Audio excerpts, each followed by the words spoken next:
What's up, everyone, and welcome to episode 48 of Buzzer Beaters. I am Eddie Aparicio. This is my co-host, Anthony Tuan Corral, and we are brought to you by GrumblingsMedia.com. You can find us at GrumblingsMedia.com, as well as any other popular podcast outlet you can think of, such as YouTube, Pandora, Spotify, Facebook, X, you name it. Whatever suits you, go ahead and find us. Just type in Grumblings Media or type in Buzzer Beaters, type in Anthony Corral or Tuan Corral, whatever. You can find us, all right? So, but anyway, if this is your first time here, we are live, and we are live here for a reason because we want to hear from you. We want to get your comments, your questions, your commentary. We dibble and dabble mainly in the NBA, but we also talk about the NCAA as well as the WNBA when it's pertinent. But right now, it's all about the NBA playoffs. We go about an hour to an hour and a half lately. Lately, it's been an hour and a half consistently.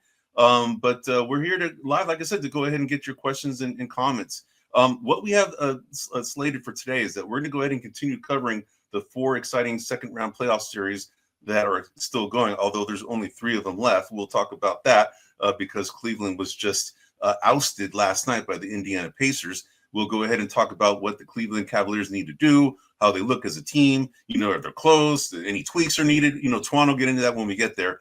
And then the second segment is something that we're going to expand upon that we introduced last week. And we introduced this concept of trying to determine objectively the best players in the NBA of all time and kind of take out the subjectivity of it and kind of use math around some of their statistics and accolades. And we've called this the Player Greatness Index, or PGI. And what we're going to talk about today is we're going to go ahead and show some of the comparisons of an episode that we did in episode 40 when we reviewed some of our Mount Rushmores of the point guards, shooting guards, small forwards, power forwards, centers that we subjectively picked.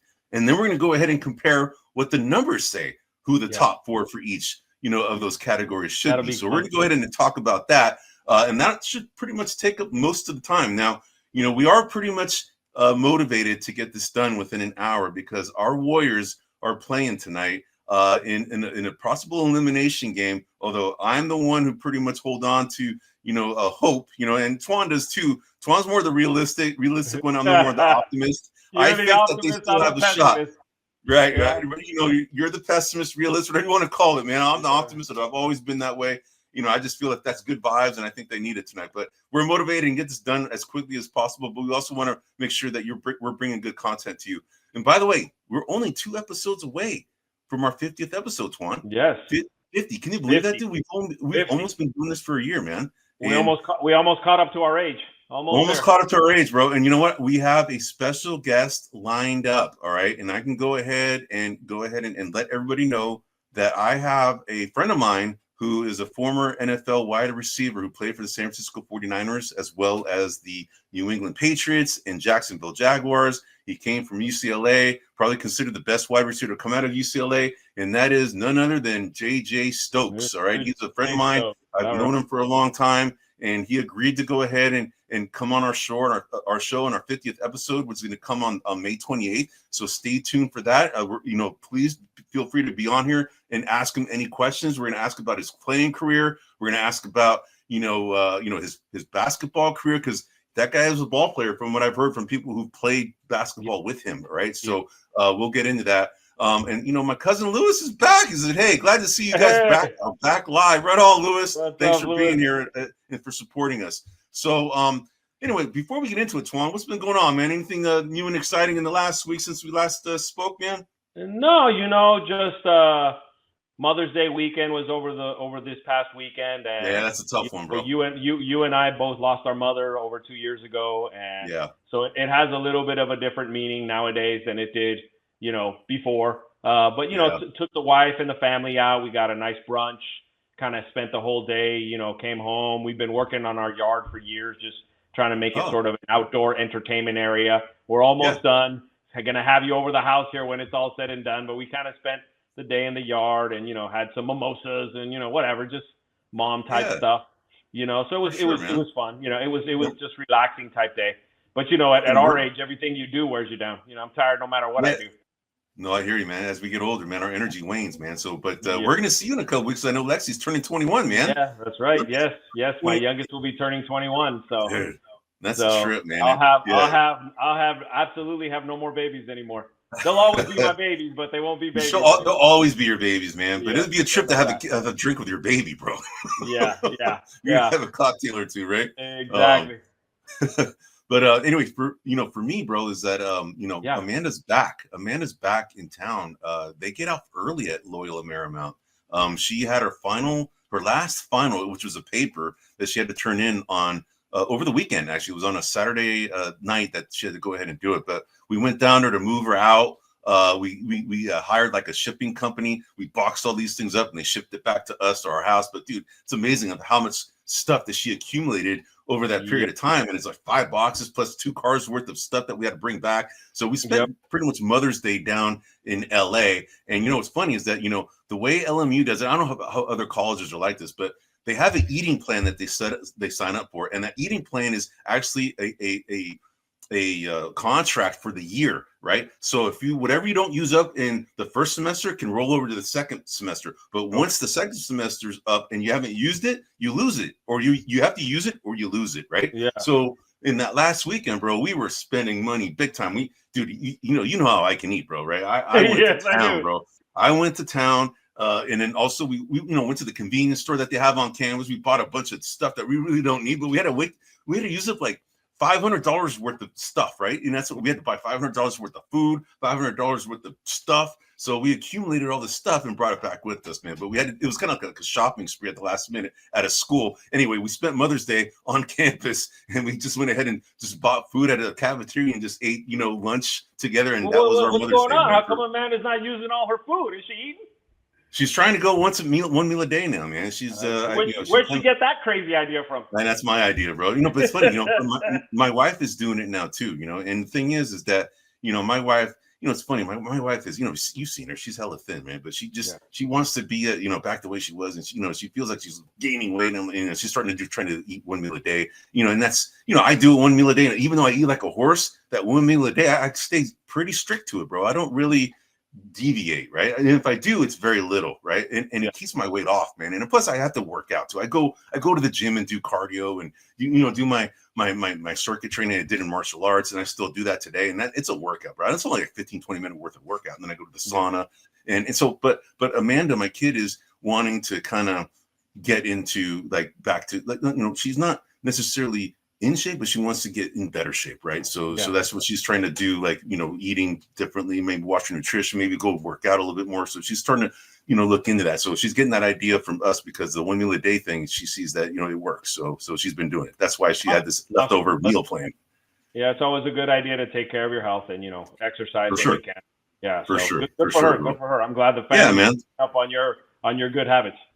Exactly, man. Exactly, brother. So anyway, bro, so let's get into it, man. So we have like essentially, I don't know, 10, 15 slides worth of material that we're going to go ahead and cover. I think you can go ahead and show that, we have this playoff bracket that we did, and that playoff bracket is looking ugly right now, bro. Right. I mean, realistically, the East, I mean, the Celtics look like they're going to win tonight. They're winning right now. Right. But right now you can see that our brackets, Twan is at the top and I'm on the bottom. I have 13 points. Twan has 5 points. But you can see the ones that are bolded in black are the ones that we correctly picked, and the ones that are highlighted in red font are the ones that they're incorrect, right? And you can see that the Cavs, they were eliminated by the Pacers, which is a surprising development because we both picked the Cavs, and they were the number 1 overall seed in the entire, playoff. Yeah, I picked the Cavs to win the whole thing. We picked the Cavs to win it all. That's why, you're not going to get any more points there. But I don't think either of us potentially are going to get points in the East, right? And in the West, the only way that you can gain on me is in this next round with the Thunder, right? If they beat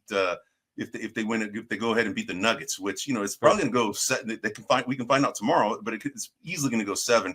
I had the Warriors, and we'll hopefully they can pull it out tonight. But if they pull it out tonight, Curry may come back, and then we'll see what happens. So I still have some potential points there potentially, but anyway, go ahead. What were you going to say, Twan? No, I was just saying, like, what the hell's going on in the East, bro? Like, damn. Like, I know it's just upside down, man. I mean, we knew though that the Pacers were a problem. The whole year I'm hooting and hollering about this is just the Cavs Celtics. It's inevitable. They're going to meet in the Eastern Conference Finals. I'm hooting and hollering that the Knicks are worn down to the nub, I guess, and they're still they're not playing going to have hard. any more energy. And all of a sudden, they're winning all these close games.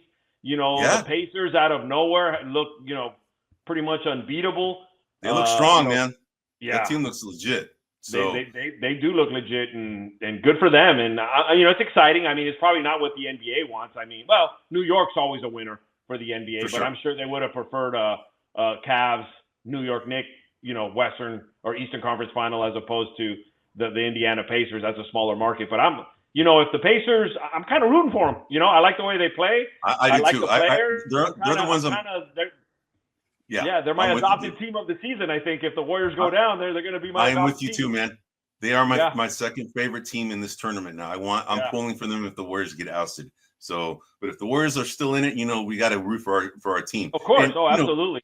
I think they have a fighting chance. We'll get there when we get there, but I want to go ahead and show the brackets so that everybody can kind of see the standings. And Twan, I think that we can pretty much call this contest pretty much done right now, right?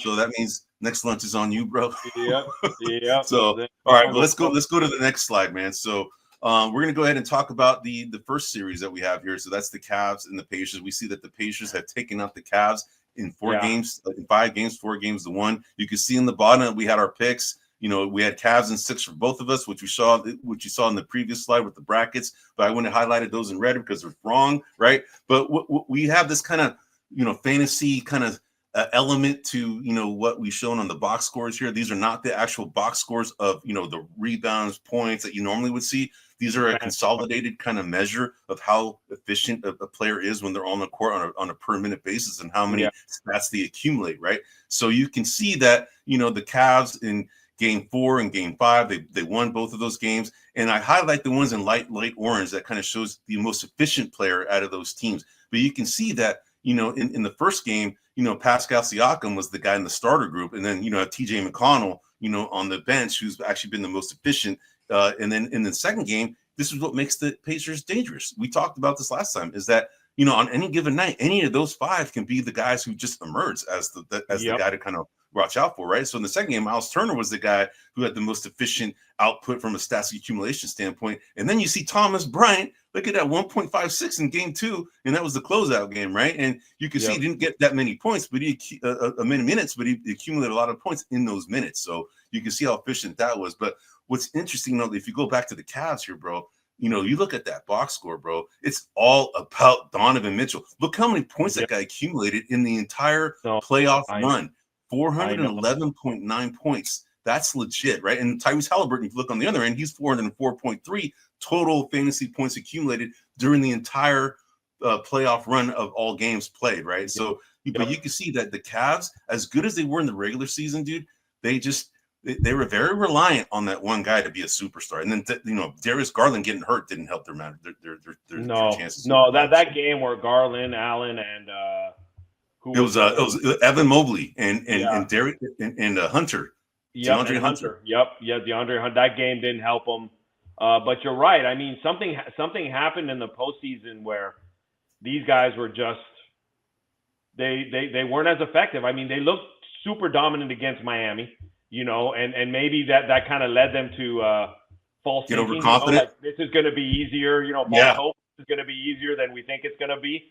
And all of a sudden, they ran into a buzzsaw, and one thing I was looking at and you mentioned it, but I do want to call out just my observation is the thing that I find most impressive is when I look at like Siakam's game, right, for Indiana. Not only was he one of the minutes leaders, but he was also the most efficient. So you could like you pointed out Thomas Bryant, right? He played 10 minutes, which isn't a whole lot, and you can come in, get hot, and come out. So you can kind of, I think the more minutes, the less skewed the number is, right? I think it can be a little more skewed when it's fewer minutes. Correct. That is correct. You look at, when you look at Donovan Mitchell, I mean, I don't know what more he could have done, to be honest with you. I mean, that second game, he's 37 minutes, 1.63 points per minute, scored 63 total points. I mean, 60.3 total points. I mean, he did everything he could. Evan Mobley, who was, all year I've been kind of promoting him and touting him as, kind of the up and coming player. He shrunk a little bit in the postseason. He felt it. I think Miles Turner kind of bodied him a little and made him a little less effective than he could have been. But yeah, I'm shocked. I'm shocked that Cleveland, ended the way they did. And to be honest with you, and we'll talk about it on the next slide, I don't know where Cleveland goes from here. They're kind of in one of those positions where, maybe another year of experience. I mean, just run it back and let's see what we get.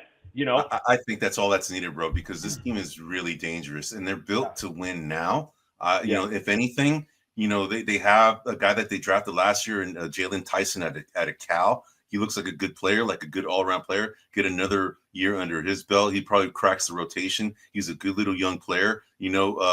Guys like Ty Jerome. He wasn't that effective in this series. No, he wasn't. Atkinson didn't really play him that much, and he was very effective in the previous series and actually throughout the entire regular season. So unfortunately, he kind of shrunk under pressure a little bit. I don't know if it was pressure. It might have just been the matchup, really. But you could see that DeAndre Hunter and Evan Mobley were hurt, and they missed game 2.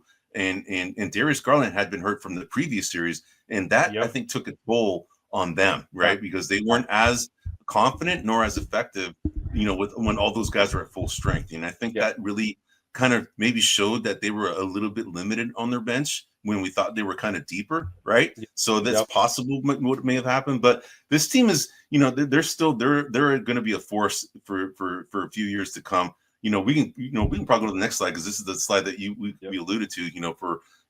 This is your segment, man. So so wanted to run through some numbers on Cleveland, and obviously they boat raced Miami, so a lot of these numbers are going to be skewed on that series. But when you look, their offensive rating, they were number 1 in the playoffs up until they were eliminated, right? Averaging 122.6, number 1. Defensive rating, they were doing well. They were ranked 6th at 110.7. Their overall net rating was 2nd. They were winning games by an average margin of 11.8 points per game, which is very good. I mean, and when you look at these numbers, you're like, there's no way they could lose. But, hey, it happened. Their starters, their balance was I think, good. Their starter scoring, the 82.1, which is very good, 7th in the league of the remaining 16 teams in the playoff. Their bench scoring was 2nd with 37.3. I mean, all these numbers are looking good. It took me a minute to look at kind of their strengths and weaknesses. Obviously, their strengths defense, right? Evan Mobley won Defensive Player of the Year. Jared Allen is a known good shot blocker, good defender. They have they have a younger backcourt. I wouldn't say it's super young, but they got a backcourt that is solid. Both Darius Garland and Donovan Mitchell have proven that there's no ill effects of what we thought about last offseason, which was, I don't know if these guys can play together. They clearly resolved that aspect. And they're young, Mobley's young. DeAndre Hunter is young. Ty Jerome is young.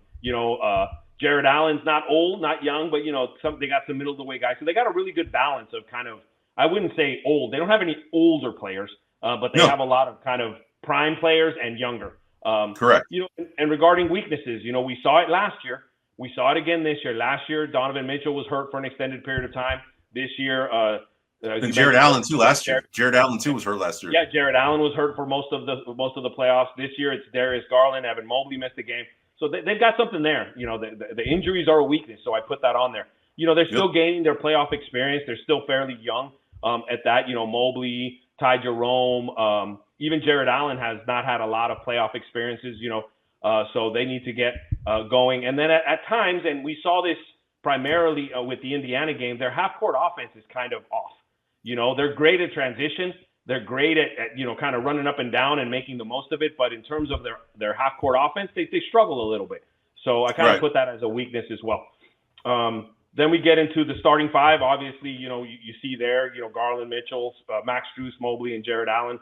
The rotation, the ones that they were using primarily is what I stuck with. DeAndre Hunter was, I think, he's a little bit of a shining star. I don't know if it's his use, the system, but he's significantly better at Cleveland than he was in Atlanta. He's playing a lot better. So I think that's definitely an upside, someone that they could grow with. Sounds like you want to say something. Go ahead. No, I was going to say, I think it's because he's surrounded more by better talent. Honestly, that's the reason. So Atlanta's got good talent, but not like, no Donovan Mitchell. I mean, Donovan Mitchell, I would say, is probably a better overall player than Trae Young, although Trae Young probably accumulates more stats. You got Darius Garland versus, maybe Dyson Daniels. I mean, Dyson Daniels, he was the most improved player of the year. So that's a pretty good, wash, I would say. Then you have the other guy, Jalen Johnson, versus, maybe an Evan Mobley, right? I would say Evan Mobley probably wins there. And then you got, Onyeka Okongwu versus Jared Allen. I would say that for the most part, DeAndre Hunter is on a better team with the Cleveland Cavaliers. And that's probably why, he's not forced to be like the third or fourth best player on that team. He's now like, kind of coming off the bench and being, an impact player coming off the bench. So that's probably why you're seeing that. Yeah, agreed. And at least at this point in his career, that's where he's best suited, coming off the bench. Maybe he'll be a starter down the road, but for right now. And then the overall assessment, obviously they're a team on the rise. I mean, for sure. I've got all the reasons to believe that they should go further next year. I mean, I expect them to go to the finals this year, to be honest with you. I thought they caught a lot of their lumps last year. Evidently not. I am a little concerned, like whether or not they have enough to win everything, to win the whole thing. But in terms of, successful, I'd be shocked if they don't make the playoffs next year. I'd be shocked if they're not in the top 3 teams record-wise next year. So they're definitely on the rise. I think that they're very super motivated for being ousted. They were the number 1 overall seed. You can see, I don't know if you saw the post-game interview of Donovan Mitchell, but he was just cussing left to right. He's like, just, effing call us out. Or, just effing just give up on us. You just watch. We'll be back. So he's motivated. He's the leader of the team. He's going to make sure everybody's back, and coming in with a vengeance for next year. So I think this is going to motivate them to be even better next year. I don't think you're going to see any mental lapse or kind of a hangover, if you will, for losing in this in this series. So I think they'll be back for the vengeance. I think that's a good breakdown, man. So all right, let's go to the next series. So we got speaking of hangovers, Eddie. Poor Jayson Tatum, man. I mean, that guy just he ruptured his Achilles tendon in the last game, and that guy was balling, dude. Look at how many points he did in that game. 71.6.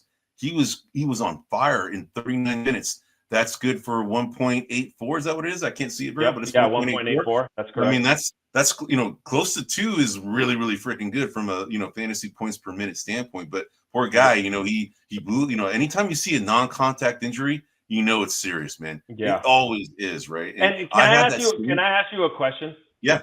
When's the last time in basketball you saw a non-contact injury that wasn't an Achilles? What's his name? Kyrie Irving. Kyrie Irving. It wasn't an Achilles. Oh, he had the knee. It was his knee. It was his knee. It was his knee, and that thing just hyperextended, ugly, right?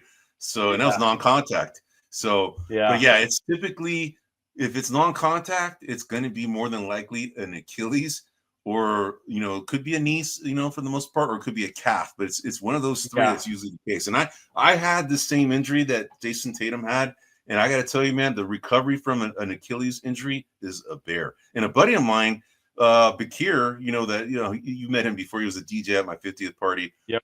Son of Lucius Allen. He just blew out his Achilles 7-8 weeks ago. And, he came over to play poker that night that, we were talking about you coming over, and he won it all, for that night. But he was walking around actually pretty decently for having just, had an Achilles tear like 7-8 weeks ago. So, and he was doing it playing basketball too, non-contact, all that explosion you do in basketball, those sudden movements, they're a bear on things like the Achilles, hamstrings, those type of things.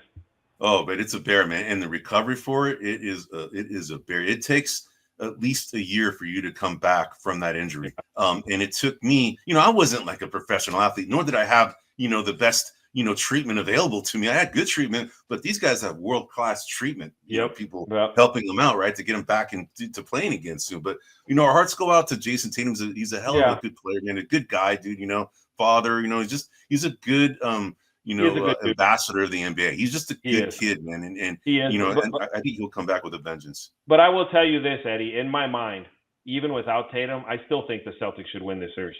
You think that do you think they could come back and win? No, I don't think they're going to win. I'm saying that let's just say he heard it in the first minute of game 1. Yeah.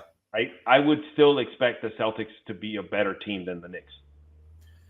Yeah, I mean, the thing is, but the other problem here is that Porzingis, he's got some kind of illness that, he's been fighting throughout, his this entire season. And, that kind of leads me to believe, and I don't want to kind of speculate, but I've had an illness that kind of had for years, man. That's Lyme disease, right? And Lyme disease can affect multiple people in different ways. I'm wondering if that's what it is that he has, man. But we don't know. I mean, because Lyme disease can create problems from an energy standpoint. It could create problems from a mental capacity standpoint. You don't have all your capacity with you. There's a lot of different ways that disease can affect you, and who knows? I'm going to speculate, but I don't know for a fact that that's what's going on with him. But he's dealing with something too. So you're dealing with two guys, and Tatum's no longer on the team. He's out for the season and rest of the series, and likely to come back sometime middle of next year. Then you got Porzingis, who had been a difference maker for this team, in the entire season when he came back, right? And then when he came back, he started kind of dealing with this, this illness, and it's still lingering a little bit, right? So he's not 100%. So now you have, all the weight is on Jaylen Brown and Derek White, right? And Drew Holiday, right? And old man Al Horford and Peyton Pritchard. All these guys are good, but they're not like they're kind of being put into a position to be more than they actually were planning to be for this team during the series. And we'll see, man. But they have the talent to get there. I just don't. I didn't see the Knicks doing what they're doing, especially with as thin of a bench as they have, man. One of my cousins was kind of making a bet to a few of us. One of my cousin's kids, and he was saying that the Knicks were going to take out the Celtics because the Celtics were overrated.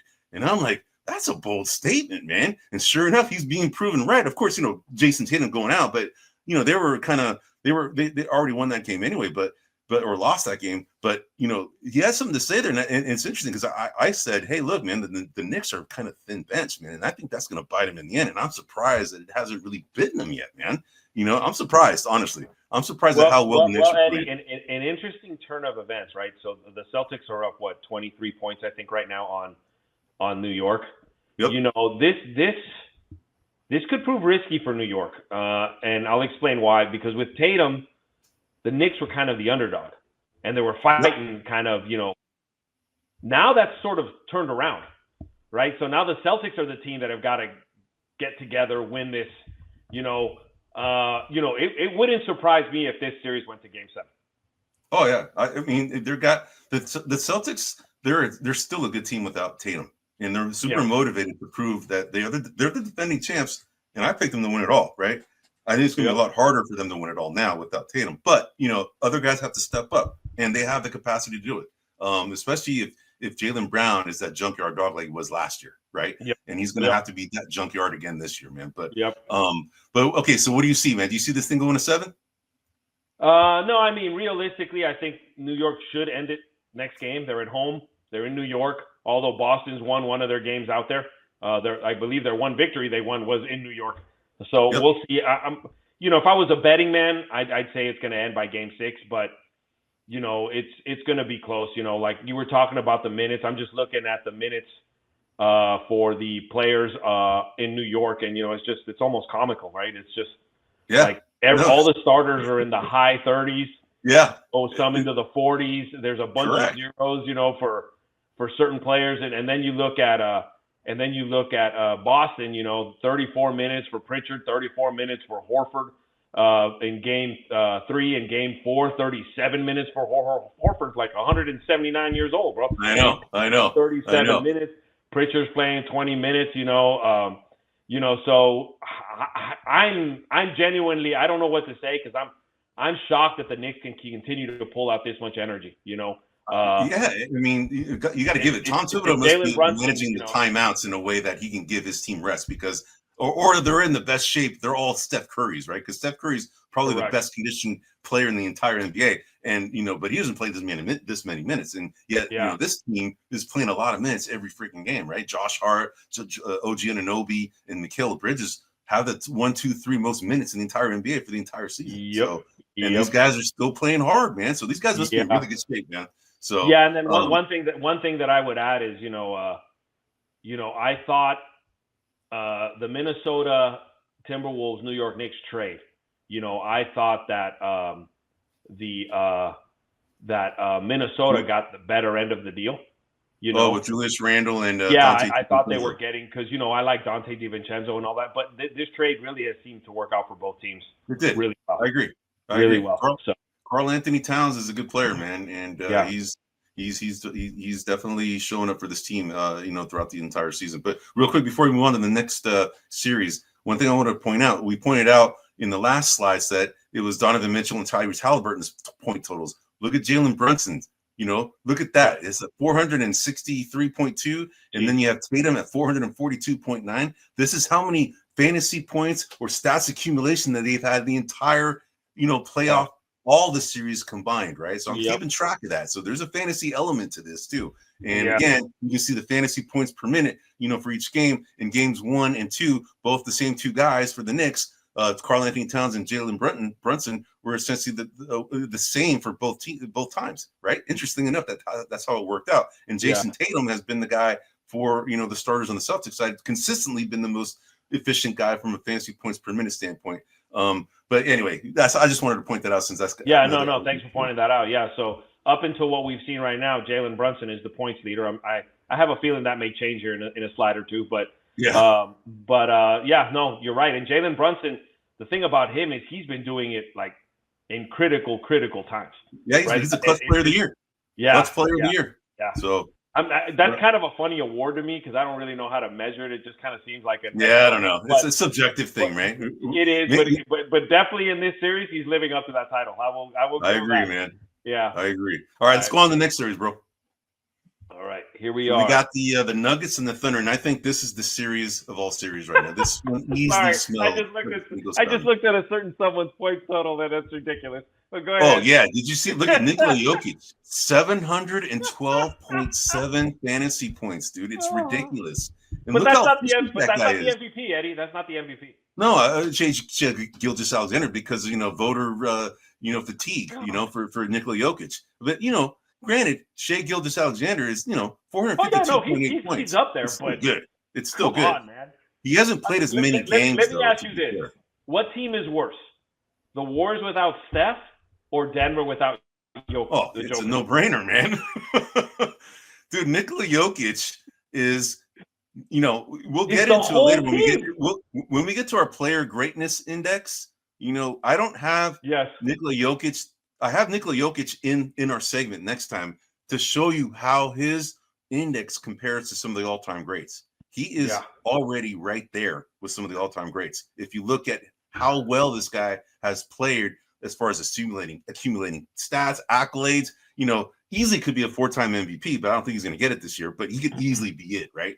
But we'll get into that when we get there. But you can see how much of a disparity there is between him and the second place guy when we get to the next final list. I've shown all the top 15, right? But yeah, it's ridiculous, man. But the Nuggets, their complexion smells very much like the Knicks. They're very starter. They're very starter contingent, or they're very dependent on their starters to perform in order for them to be at the level that they're at, right? Because you could see, look at the distribution of minutes on their bench, bro. Look at Russell Westbrook is the guy who gets it. That's it. It's almost a 6.5 man rotation. Then I think they figured out that this guy Peyton Watson is a pretty damn good player. He's got to play more, right? So in the second game he got 15 minutes versus his 8, and they have to distribute more minutes because the starters. I mean, I think Jamal Murray leads.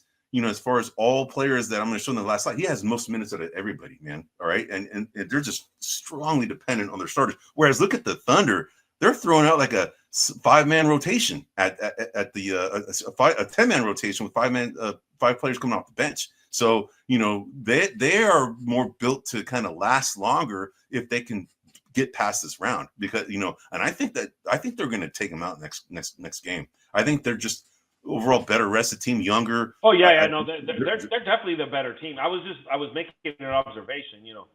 Jamal Murray has 1 more point than Jalen Brunson, but his efficiency is just way less, so much worse. Yes, so much worse. It takes him so many more minutes to get those points. Yep. Which is just notable. I think that's a notable thing to take a look at. Yeah, so you want to see Shai Gilgeous-Alexander is the most efficient guy on the Thunder from the starting standpoint. That you can see that the yellow bars or highlighted for both fantasy points per minute, right? Then you look at Aaron Wiggins in game 1, and then you look at Cason Wallace in game 2 as the most efficient guy coming off the bench. Then for you can see consistently it's been the same guys for the Nuggets. The Nuggets, it's Nikola Jokic games 1 and game 2, and Westbrook game 1 and game 2 off the bench, right? Yeah. They are very dependent on that starters, and that's what I think. I think that's going to be their. That's how they're gonna. I think they're not going to advance far because of that. That's my opinion, and that's why I think the Knicks, once they get to the next one, I think they're going to get taken out by the Pacers. We're going to see probably a Pacers Thunder finals. Honestly, that's right. Yeah, so, that'll be action packed. And then I'm looking at game 4 for Russell Westbrook. He's the leader, but look at that. That's half a point, while Wiggins is well over a point, and because there's no one else that plays. Correct. Yeah. Correct. Yeah. So, all right, man. So we'll find out tomorrow whether the Thunder go ahead and take them out, or if it goes to game 7 with the Nuggets taking out the Thunder tomorrow. So let's go to the last series, and that's going to go on. That's actually the game started just about 5. We're actually just about to start now. We're going into game 5 here with the Wolves and the Warriors. And when this series started, when the Warriors took out the Wolves in game 1, this is when we had our last podcast. And I'm like, oh, man, this is a great sign, right? And then, 12 minutes later, Curry tweaks his hamstring. And then, I thought, oh, man, okay, they just did this without Curry, and they just won game 1. That's a good sign. And then all of a sudden, everything changed from there, right? Well, see, again, the pessimist in me, Eddie, saw game 1 as they were beating the crud off of Minnesota. And that game, they were holding on for dear life at the end. I felt like, even though they ended up winning by, I want to say 10 points, I just felt like they were holding on for dear life. So the Warriors. You're talking about the Warriors holding on for dear life. Yeah, the Warriors in game 1. I saw it as though, oh, here it comes. Like, don't lose this game. You cannot lose this game. Because once I saw the hamstring, I knew it's going to be multiple games till Curry gets back. And I'm like, you can't. You can't lose this game. And I was looking at it like, had that game been 1 quarter longer, they would have lost. The Warriors would have lost. Yeah, potentially, but I got to give it to him, man. We talked about this in the last episode that the series that the Warriors had played against the Rockets, I think, kind of prepped them to come in with that force and intensity from the outset. And I think that the Wolves weren't prepared for it. They've adjusted to it now, but the Warriors, I think, need to get back to that because they seem to have lost their confidence offensively, and rightfully so, because you got arguably probably one of the most impactful players in NBA history in the amount of impact that one player has on the entire defense, right? He's no longer there, can't spread the floor that much. So everybody essentially kind of plays zone against the Warriors because they know that these guys really can't shoot outside of Steph, right? Consistently. So you're seeing that the Warriors kind of recognize, I got to know how to shoot. So they're tightening up a little bit. Jimmy Butler's kind of starting to play a little bit more passive. And I'm wondering what's going on, man, because, everybody's waiting for this playoff Jimmy. We saw him in game 2. I think it was playoff Jimmy that we saw. They still lost. But, he's been kind of passive. And, we talked about it a little before the podcast started. I think, me and my friends are talking about this a little bit. I think the reason why, Jimmy Butler is doing this is I think he recognizes that he can't do this alone. He needs help. So he's trying to get his other teammates going so that when, these guys get going, he can, instill some of the force that he's known to, provide when he needs to, right? So I think that's kind of what's going on. What's happened now is Kuminga's come out, right? He's now become a revelation, although we knew that he was a really good player, earlier in the season, and before his injury, he's starting to get his confidence. He started to become this impact player that we all were hoping as Warrior fans that he would become as a 7th pick, right? But when he came back, he came back to a different team. Jimmy Butler was now on the team, and he kind of didn't have a role as he did before. He wasn't that offensive scoring machine that he was being asked to be when the team was different, right? So he had to kind of figure out what he needed to do. And I think Kerr, he wants some of those little things that come out of Kuminga. He wants him to rebound more. He wants him to pass. He wants them to play a better team defense. All these things that don't really come naturally for him because Kuminga hasn't been playing basketball since he was a kid. It was something that he just started learning later in life. He's just a super athlete, right? And I think these little things is what Kerr wants him to do. That's probably why you see him not being in the rotation as much as he was in previous times. So so bear with me here because I had a little bit of a revelation. So earlier today, I read an article, and the article was about the the second to last game of the season. Yep. When the Warriors were playing Portland. Yep. And Kuminga was in the game, and there was a play where he looked off Curry and initiated his own offense. And something about that pissed Kerr off, or I don't want to pin this just on Kerr. Pissed the coaching staff off. And if you remember, the next game he didn't play, and he didn't really play anymore after that. And there in that context lies the rub. Kuminga is significantly different than every other player on that team, where Kuminga, rightfully or wrongfully so, has the ego to believe that he doesn't need anyone else to do what he's got to do. Okay. I think that Kerr has spent, and again, this is not a right or wrong. I'm not saying one person. This is an opinion. But this is what I'm envisioning, or this is what I'm seeing. You know, Kerr spends the whole season coaching these players to rotate and live off of Curry. Curry is the centerpiece. Yes. And so Curry then attracts so much attention that he makes the game easier for everyone else because they're not double teamed. They have all these opportunities. So we as fans are led to believe a false positive, that these players are better than they really are. Okay? And so Kuminga is the one guy that's like, no, I can do it. Like, no, give me the ball. No, I'll attack. No, give it to me. Give it to me. And Kerr's like, no, this isn't about you, Kuminga. This is about team play, which is code word for we do what Curry needs us to do, right? That's, in theory, what the offense is. And so what's happened now is that Curry got hurt, and the whole team's got their thumb up their butt because they don't know what to do. They haven't been working at it. They haven't been developing it. They haven't been of that mindset. They've just been, and so now Kuminga's like, okay, give me a couple games to warm up because I know I can do this by myself anyway. Yeah, they're learning on the fly right now, bro, and how to operate. They are, Curry, right? And that's kind of what you're seeing as a result is that they're still trying to find themselves right now without the guy who actually was the centerpiece of their offense, and now they have to figure out something on the fly. This is why you're seeing Kerr throw a bunch of players out there. You can see like the rotation. You can see how many guys are playing now. You have like 13 guys playing right now for the Warriors, right?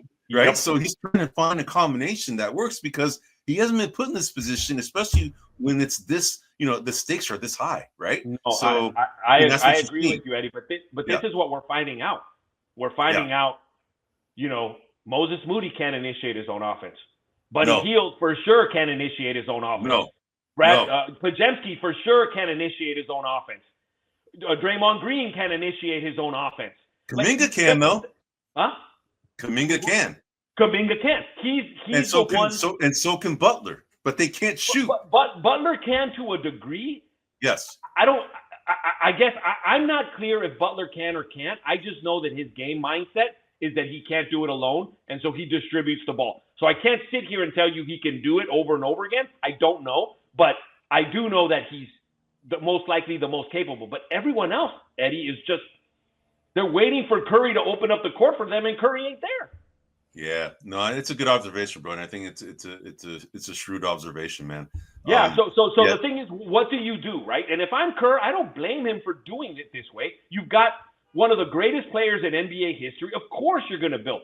But for example, when Tatum goes out, this is kind of what my comment was about Tatum. Jaylen Brown can still initiate. Derek White can initiate. Drew Holiday can initiate. Porzingis. So you got a bunch of players that can play without Tatum. They don't need Tatum to be who they are. Does Tatum make their job easier? Yes. Is Tatum a better player? Yes. But they're fundamentally effective. When you take Curry out of this, dude, everyone's gone to mush. No, it's true. It's true. It's just because the whole offense is built around that one player. Correct. Online, right? It's not even motion offense. It's Curry offense. It is the Curry offense, man, because he creates matchups for other players to make their jobs and lives easier from an offensive standpoint. Now, from a defensive standpoint, you could say that Draymond Green is the Curry of the defensive end, and he makes everybody else's job easier from the defensive end, right? Because if you're doing it right, he's going to do the right thing, and he's probably considered the best self-defender we've ever seen. I would agree with that. And, the team without him is going to be a problem defensively. They're not as good. Just like with the Curry, they're not as good offensively. So they're getting double punished. Number one, they're losing their star, which is already would hurt most teams. But number two, the whole dynamic of how you're guarded is completely different now. No, I agree, man. But they, let's take it to the other side, right? The Wolves, right? Now, Anthony Edwards, bro, he's a force, right? Now, his first 2 games, you could see that he was kind of still dealing with his ankle injuries that he had. I think he had sustained it in the previous series against the Lakers. And, he wasn't really himself. But, dude, that last game, in game number 4, oh, my, dude, he really asserted himself. And that combination of him and Julius Randle has now become a problem. They are a force. I wouldn't be surprised. If they advance, which was likely them to advance. But as a Warrior fan, I can't really crown that yet, nor do I want to accept that just yet. Yeah. But let's just say they do, and let's just say that the Thunder get by. That's going to be a hell of a series, bro. The Thunder and the Wolves, because the Wolves are playing at a very high level right now, and they're deep.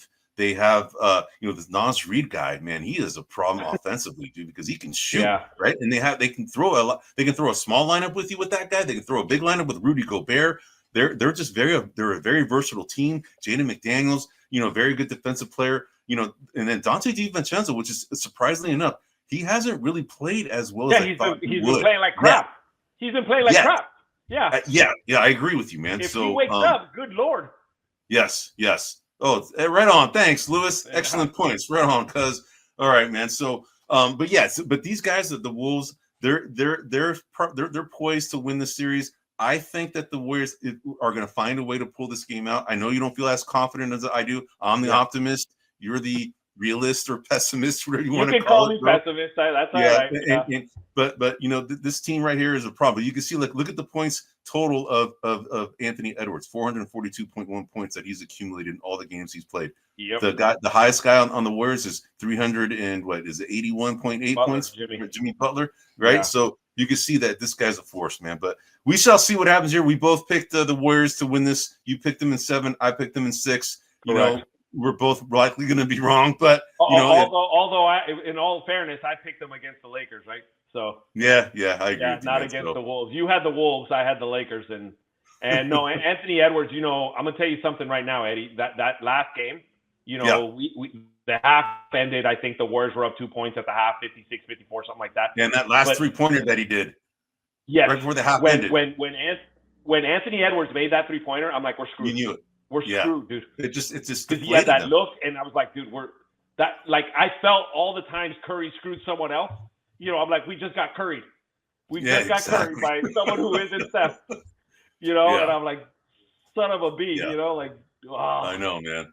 Well, we'll see, man. We're already at 48 minutes. We're almost. Hey, we're gonna probably get here done in about 30 minutes. But let's get to the last segment, man. The last slide for this. So this is just a comparison of the overall top 15 fantasy points accumulated for all of these series combined. And then in the next table on the right is the efficiency. It's sorted by efficiency. So fantasy points per minute, whoever is the most efficient is going to be at the top. And you can see that the guy who is likely not going to be picked as the MVP this year is at the top for both of these categories, right? Nikola Jokic, you can see he's almost double, dude. The next guy. And the next guy, not almost, but you can see it's kind of close to double, right? He's not there yet, but Jamal Murray and Nikola Jokic are the 2 highest scoring guys in the entire playoff, right? Correct. You can see then Brunson, being number 3, but you can see, Donovan Mitchell has now been eliminated. He's in red. That's why he's in red, because he's out. But 411.9 points. But you can see Alperen Sengun, bro. He's still on there, man, and he's been eliminated since last round, right? And he's the 14th highest guy. You can see that guy had a hell of a series when he played against the Warriors, right? But if you look at, when you sort it to the other side, you can see how efficient these guys are. Now, Jayson Tatum, he's now out now, right? I didn't highlight him in red because his team is still in. But you can see that the top 4 guys, they're very efficient. They're, anytime you see 1.5, that's really good efficiency. 2 is like ridiculous, right? But you can see the lowest guy being Aaron Gordon. He's playing a lot of minutes, 453 minutes, and he's getting 372 points. That's good for 0.8 points per minute, right? That's not the most efficient thing. Jamal Murray, so you can see, is the most minutes played out of everybody, and he's, and his efficiency isn't necessarily the greatest either, man. But I just want to kind of put this out there for you guys to kind of see as you're putting your fantasy lineups together. You can kind of gauge, which players have done well collectively, and kind of use these as you go ahead and set your lineup. So, all right, man. So we're moving on to the next segment now. Here we go. This is something that Twan and I created about a week and a half ago, and we, over a conversation we had over lunch, Twan was like, man, I always kind of wonder why, who really is the true greatest, man? Because it seems to be so subjective. It's always kind of on just titles alone, right? And I'm like, but it's also people using the stats they want for the player they represent. Correct. Right? Yeah. Correct. Like if you're a Jordan over LeBron, well, Jordan's got 6 MVPs and never lost. Right. If you're a LeBron guy, you're like, well, he's got the most points in NBA history. And so like all these things are true, but one doesn't weigh it. Like you got to weigh these out. And so when you have these conversations, you got to compare. And so that's really where it stemmed from. I just got sick and tired of people using what they felt was their argument and ignoring all the other stats. Exactly. I'm like, don't ignore it all. Put it all in one big pot and let's see what we come up with. So this is what we did, all right? What we did is we came up with all these categories, which I showed last week, right? So all of these things that you see here are the same, the same categories that you saw last week, with the exception that the ones highlighted in yellow are where I made some of these changes, okay? Now, some of the rationale. Now, when I initially picked the NBA All-Team, initially what I had 1 point for third, 2 points for second, and then four points for first. And my rationale was like, I wanted each to be double of the other, right? There was no real basis for it, right? But what I went ahead and did is like, you know what? If there are 450 players in the NBA, right, on average, right? It's about that, right? It's about, 15, per team, two-way players and all that. 450. And each of these teams of the first, second, and third team All NBA, there's 5 players each. So that's 15 slots, right? So I said, okay, if there's 450 players and there's 15 slots, that means the entire 30 points is the result. So let's go ahead and make 30 points the amount of points that's possible for this category, right? So what I went ahead and did is said, okay, let's go ahead and make, if it's 30 points total, let's go ahead and put 5 points for third, 10 points for second, and then 15 points for first. So that's all of that equals up to 30 points. So that's the rationale. So it's no longer 1, 2, 4 like I had previously. It's now 5, 10, and 15. Which the same mindset applies to the defensive. Correct. The exact same thing for the defensive, because you're picking the same 15 players that are 450. You get the same kind of result. Now, for all-star selections, this was a little different. Now, the way I went about doing this is, if I had to kind of, it's math that I forgot how I went about doing it. But initially I had it as 3 points per. And the reason why I had it at 3 points is because the original system that I had was 1 for third, 2 for second, and 4 for first for the all teams. I said, okay, let me just pick something in between. That's 3, right? But I came up with a mechanism that I came up with the 8 all-stars, and I know I sent you a text about it. I just don't remember exactly why, but I'll go when we get through it. I'll come up with it as it comes back to me as I'm going through it. But everything else is pretty much the same, right? So what we've done here is I've crunched all these numbers. I did the top 75 players that the NBA recognized as a top 75. I'm not going to reveal that in this episode. We're going to do that next episode. But I went ahead and came up with the player greatness index for the top 75 players of all time. And I'm going to compare that next week to the subjective top 75 players of all time that ESPN provided when they initially announced this team. So our player greatness index, we're going to rank these two based on what the numbers say versus the subjective, and we're going to compare and contrast, right? But anyway, let's go to the what we have here is Eddie. I'm thinking on the top 75, we should probably do it like 10, backwards. 10, 10, and then like 15 on the final. Anyway, we'll talk about it. We'll talk about that when we get there, man. Okay. But anyway, so what I wanted to show here is that let me go ahead and take this off. So this was in episode 40, which was it was like March 12th or 15th when we had this episode. But you can go look it back, on that episode 40 of Buzzer Beaters. We went ahead and revealed our Mount Rushmore for each of these positions: point guard, shooting guard, small forward, power forward, and center. And this is the list of players that Twan and I agreed should be on this list. This is Correct. a subjective list. We went ahead and argued points. Yep. We said, okay, these are the 4 guys that should be recognized as the best, right? Magic being, and by the way, we didn't necessarily put these in the order, right? These are just names that in our minds we had as the greatest of all time. Correct. And not listed in any particular order. Now, when we went ahead and did this with the PGI index, you can go to the next slide, bro. This is in order, okay? Now, I'm going to go ahead and flash right here the PGI index for each of these players. Now, these are all collective from the previous slide and this slide. Again, I will take this off.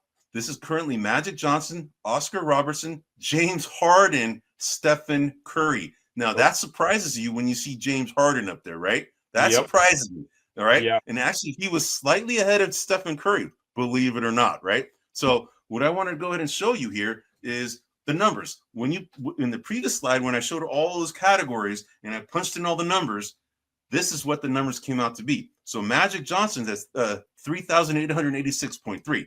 You can see him relative to John Stockton that he's significantly better from a greatness standpoint, a greatness index standpoint. You can compare Magic to Stephen Curry at 35.58. You know, Stephen Curry's closer than John Stockton, but Magic is still kind of the gold standard, right? Oscar Robertson is the closest one to Magic Johnson, right? But then look at James Harden, 35.59.4. He's 1.4 points better than Steph Curry, which is surprising. And the reason being, bro, is because he has more points, he has more assists, and he has more steals. That's the reason. Okay. Yeah, now, but so the interesting part here is Steph has 4 championships. I know. Which Harden doesn't have. He has a Finals MVP, which Harden doesn't have. Correct. My guess would be that Harden is probably made All NBA first team more times than Curry. I don't have that. Yeah, I don't expect you to have it. I'm just kind of thinking through my mind. I might as well have it here, because I do have the spreadsheet here, and I can go ahead and show you. But not show you, but at least talk to it as we're talking about. I should probably had it open anyway. But let me just go ahead and get to the player index that I have here. So PGI. Okay, so we have James Harden was. Let's see. I'll go ahead and tell you right now. So I'm just almost there, man. I just want to go ahead and type it up here. Yeah. So James Harden. So James Harden had NBA all teams. So he had 8 All-Star selections. Okay, that's 1. Okay, excuse me. Yeah, he had 10. He had 10 All-Star selections. That's 1. He made. Let me see. That's 90 points he had for NBA first team because they're 15 points each. So that is what 6. So he made 6 first teams. So then you can compare that to Curry, and Curry is, let's see, I'm almost there, man, because there's a lot of numbers I'm scrolling here. So Curry has 8 All-Star selections. He also has less first team awards. Harden has more. Yep. But the points, Harden has over 2,000 more points than Curry does. He also has significantly more assists than Curry, and he also has significantly more steals than Curry. And that's all regular season, because I got to imagine Curry has him beat on all postseason stats. But I also include postseason stats. Yeah. I include all this stuff. No, I'm just saying this is a little bit of a shocker. Because it is a shocker. Well, this is a shocker. Because then the argument here would be, and we can look through the numbers a little more deeply later, but the argument here is that Harden has significantly better stats than Curry. Significantly. We're talking regular season stats. Regular and combined regular and maybe post. No, I got to imagine Steph's got more postseason stats. But if you add all of those together, Harden's still more. That's the reason why he's a little bit better. That's the only reason, bro. That is the only reason. Because here's the thing. In order to come up with this PGI index, I had to normalize it, right? I normalized it by the amount of years that they played in regular season as well as the postseason. The awards, all these, championships, those are not normalized. They're just numbers. Whatever they get, they're numbers, right? They're not normalized, whereas their stats are. But even when you do that, Harden is still slightly better, which is very interesting. That was very interesting. And I know we're going to get a lot of what are you talking about? But hey, man, there's no bias on this, man. This is what the numbers say, okay? This is it. This is why we're doing this, to objectively show by numbers through the system that we created. Yep. Who the true measure of greatness, right?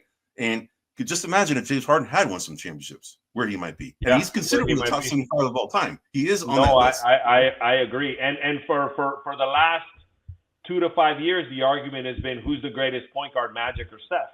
Well, the argument really is closer to, is it Oscar, Big O, or Magic? Correct. That's really at this point what the argument is. That is correct. That is correct, bro. That is correct. So let's go on to the next category, bro. So we got shooting guards. Okay, this was our subjective list from episode 40. We argued the points. We all said Michael Jordan for sure was number 1. We argued that Kobe Bryant is for sure number 2. Then you made the point for Dwayne Wade, right? You're like, Dwayne Wade should be, and I'm like, okay, yeah, you have a point. And then we both agreed Ray Allen. It was between Ray Allen and Reggie Miller, if I remember correctly, right? Yeah. Right. So when we go to the PGI Index, here we go. Michael Jordan, 5,491.3. Okay, you saw Magic's was at 3,800, right? You can see how significantly higher Michael Jordan is. It's not even close. Look at Kobe Bryant, 37.32. He's not as high as Magic. Magic was 38, right? You got Dwayne Wade. Look how significantly lower Dwayne Wade is at 2877.8. Ray Allen was not even close. But look at John Havlicek, bro. 3895.9. Okay. And George Gervin being higher than Dwayne Wade, right? So that tells you when you go to the PGI Index, this is actually the order it should be, which is what I just showed. I showed Michael Jordan should be number 1, John Havlicek number 2, Kobe Bryant number 3, George Gervin number 4. Yeah. So we were right on 2 of them, right? Which is interesting. Yes. Right? We were right on 2. I didn't even – you brought up the Iceman in passing. We talked about him. But this is why I love the system, because now there's no bias. And like I'm curious to hear from people out there, because what's your argument? What are we not measuring, or what are we weighted incorrectly? Like tell us. Right. Because to me this is a beautiful stat, because you have people from you got from the 60s, the 70s, the 80s, and the 2000s. There's kind of one in each kind of era. You're kind of this is like evenly distributed across a lifetime of NBA hoops. That's correct. And so this is fantastic. I mean, this is freaking great. This is what so not taking bias aside, the numbers say that this is the Mount Rushmore of shooting guards. Correct. In this order. And in this order, by the way. Correct. And for those of you that are paying attention, and Eddie brought it up, for those of you who are talking who's the greatest Laker, now we haven't showed you all the Laker stats, but at least in our system, you already got a sneak preview that Magic is a greater Laker than Kobe was. Correct. And there's going to be a whole bunch of people that go, "What? You're insane!" But that's what the system says. This is why we're doing it, bro. Yeah. All right, let's go to the next one. Great stuff, man. Great stuff. Okay, all right. So here is our subjective slide that we revealed in episode 40 when we argued the points of who we thought should be in the Mount Rushmore for small forwards. Correct. We both selected Kevin Durant on our lists. We both selected LeBron James on our list. We both selected Larry Bird. You picked Julius Erving. I didn't. Okay. Yes. I forgot who I said should be up there, but I didn't have Julius Erving. Anyway, when you go to the PGI Index, go to the next slide. This is the actual order. It was LeBron James. So we had all the right guys. We had all the right guys, but in the wrong order. But we didn't necessarily put it in the right order in the previous slide. Yeah. This was ours. The previous slide was our subjective order in our minds as to who we thought in order it should be, right? Yeah. But this is what the PGI Index numbers show. And to give you some numbers behind it, Kevin Durant, 3558. LeBron James, 4,800.2. Okay, significantly higher than Magic, almost as close as Jordan, because Jordan was like 50. I forgot what it was. Let's see, Jordan 5,400, 5,491, 5,491. Larry Bird, 4,104. Interestingly enough, he's higher than Magic. Okay, and that's a lot of people's arguments. Who's better at a Magic and Larry, right? Yeah. And everybody talks all over the place about that one, right? Everybody has their points on who's better between those two. Well, the numbers say that Larry Bird is actually a better player than Magic was, right? But 300 basis points. But look at Julius Erving, bro. 4,050.4. We forget. Now, how for good those that of guy you was, that don't man. know, we did confirm this includes Dr. J's ABA stats as well.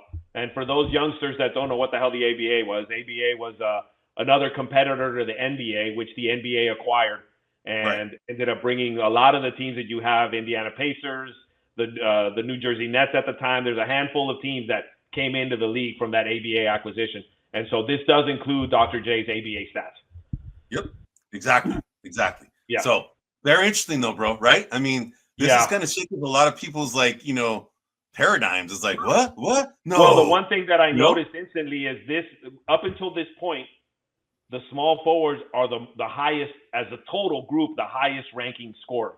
Until we get to one of the other categories. Yes. No, I know. I understand. So we got two more. You're right. We got two more positions to go over, but correct. Up until now, this is the most competitive and the highest scoring. All right, on to the next one. All right, go to the next one. Again, this is episode 40 subjective list that we came up with, and we kind of put it in this order, right? We said Karl Malone, Charles Barkley. Although I think I had Charles Barkley first. You had Karl Malone. We argued that one. We both said Tim Duncan, and we actually this is one that I think we picked unanimously. I think we all picked the same players on this one on episode 40, right? Correct. So when I went ahead and punched in the numbers, check this out. Karl Malone, 37-39. Charles Barkley. Oh, let me go ahead PGI Index. Before you do that, look at who number one was. Bob Pettit. Okay, Bob Pettit. Awesome. Bob Pettit was number one. Tim Duncan, number two. Karl Malone, number three. Dirk Nowitzki, number four. Charles Barkley was nowhere to be seen, bro. All right? Yeah. So here's the numbers. All right. Karl Malone, 37-39.2. Barkley didn't even crack 3,000, but it's a respectable number, right? Look at Tim Duncan, a respectable number. 4,000 range. Dirk Nowitzki barely cracked 3,000. Look at Bob Pettit, dude. 4119.8. That's legit, dude. I mean, that's like high. Now, to be fair, some of these players that were from the 50s and 60s, we couldn't record their turnovers. We couldn't record their steals. We couldn't record their blocks, right? So they weren't always recorded. They weren't keeping track of that. So 1973-74 is when they started keeping track of blocks and steals. And I think turnovers was like 2 or 3 years later after that, right? So right around there from what I remember. But anyway, you could see that going back to this list, this is what our PGI Index says should be the Mount Rushmore for power forwards in this order. Okay. Yep. And you ask anybody today who's the greatest power forward of all time, and they'll tell you Tim Duncan. They won't drop a hat. They'll tell you Tim Duncan. Correct. And obviously, based on our PGI, not the case. Correct. Not only is it not the case, he's significantly behind Bob Pettit. Correct. Significantly. Look at the number. We go back here. Charles. Actually, Bob Pettit was 41-19, and Tim Duncan was so he's about like almost 50 points behind. Yep. Okay. That's significant. This is fascinating. I love this, dude. It's interesting, huh? All right, man. So let's go to the last category, bro. And the last category is the center. All right, again, the big boys. This is the subjective number. This is the subjective list that we created in episode 440 that we went ahead and argued. And I argued, bro, that Nikola Jokic should be on this list. You did, and I was. Bill Russell, right? And you said Bill Russell should be up there. Yeah. Right? Now let's keep in mind. So one thing, to be fair, and I highly unlikely, I'm going to acknowledge that, but Jokic's career isn't done. There is the possibility that he either stays or drops in score based on turnovers. Probably not going to happen. Extremely unlikely. But I'm just saying Jokic is the one that isn't cemented, right? Some of these players, Durant, they're not cemented into the score that they have. Right. Well, you know what? I just realized that I didn't put someone down. So let me just go ahead. And punch this one up real quick because I got to make one edit. So I'm going to go ahead and make one edit real quick. Yep. This was for. So in this, like I was saying, in this, Eddie pushed for the Joker. I thought Bill Russell should have been in here. And so those were my four. My four were Kareem, Wilt, Hakeem, and Bill, with the acknowledgement that Joker's on his way. And I think that Eddie's index is going to show that Joker's more than just on his way. Correct. So let me go ahead and I'm just finishing up the last edit here, and I'm going to save it. All right. So this is this is the list that we came up with. Now, go to the PGI Index so we can see what this is the actual order. Yes. Wilt Chamberlain was number 1 over Kareem, bro. Yes. That's crazy. That was surprising. Yes. That was very surprising. Yes, because anyone that's been on this show has heard me. I've argued that Kareem should be considered the greatest in the conversation between Jordan and LeBron, and I thought Kareem has an argument for being considered the greatest. And clearly, he's not even in this stat. He's not even the greatest center. Correct. Now, real quick, I did make a mistake here. My first mistake of the evening, bro. Okay. Now, is there a way that you can make an edit to this slide right now? Yeah. Okay. Go ahead and take out. Let me stop sharing. Oh yeah. Go ahead. It's real quick. Take out Nikola Jokic and put Bill Russell there. Instead of Nikola Jokic, put in Bill Russell. In the PGI Index. Yes. Okay. Yes. Go ahead and put Bill Russell in there and then save it. And then I'm going to go ahead and show the numbers at the end here because I actually forgot to put one of the players in there. And then when you're ready, go ahead and redisplay it so everybody sees it. And all right, man. All right, cool. Here we go. So this is now the PGI Index order. It's actually Wilt Chamberlain number 1. So I was right. So all I'm hearing in this correct. Is That's correct. You were right. Bill Russell should have been there instead of Nikola Jokic, right? But the other edit that I wanted to go ahead and show you is that actually Nikola Jokic was above Hakeem. So Nikola Jokic should be the last guy on that. And I should have told you to go ahead and take out Hakeem and put in Nikola Jokic because it should be Chamberlain, Jabbar, Russell, Jokic. Okay. So if you can go ahead and do that, and while you do that, I'm going to show the numbers here. But check it out. The PGI Index shows that Abdul-Jabbar is 5306.8. Wilt Chamberlain, 5338.8. This is higher than Jabbar. Bill Russell, 5009.1. Okay. And then look at Nikola Jokic. He's higher than Hakeem Olajuwon. That breaks my heart, Eddie. Breaking my heart. No, I know, because he's my favorite player of all time too, man. He is. He's my favorite player of all time. But dude, what we're seeing from Jokic is like otherworldly. Okay, what we're seeing from him right now is otherworldly. So this is the Mount Rushmore of centers according to the PGI Index. It's Chamberlain, Jabbar, Russell, Jokic. We were both right. Okay, we were both right in having Jokic. I was right in Jokic. You were right in Russell, and we were both wrong in having Hakeem up there, according to our process, right? Yeah. Right, so, but in all fairness, I knew I was playing a little favorite with Hakeem. I needed him in there. Yeah. So. So then, hey, Lewis says this segment is awesome. Right on. Thanks, Lewis. Awesome. Right on, man. So, all right. All right, bro. So anyway, this is it. This we went ahead and covered all the playoffs, right? The 3 series that remain. We talked about the Cavaliers, essentially are now, going back home and they're on vacation at Cancun or wherever they're planning to go. Then we talked about this index, this player greatness index that Twan and I created about a week and a half ago, and we've been revising. This is going to be an evolving thing, right? And we'd love to get your input, your insight. And next week, what we're planning to do is that we're going to go ahead and show the top 75 NBA players of all time, as anointed by the NBA. Back a couple years ago when Klay Thompson, remember, he was pissed that he was in number 77 because 76 players were chosen because there was a tie at 75, right? So we're going to go ahead and show the top 76, the subjective list that ESPN provided, and they put it in order, okay? And then we're going to compare that to what our numbers say should be the order, and then we have a system to kind of show from a number standpoint, like if we were off by, X amount of slots, then it's a certain number. If it's, or a certain color, if it's, exactly, we will highlight that. So it's a fun segment. That's what we're going to cover next week on top of the NBAs.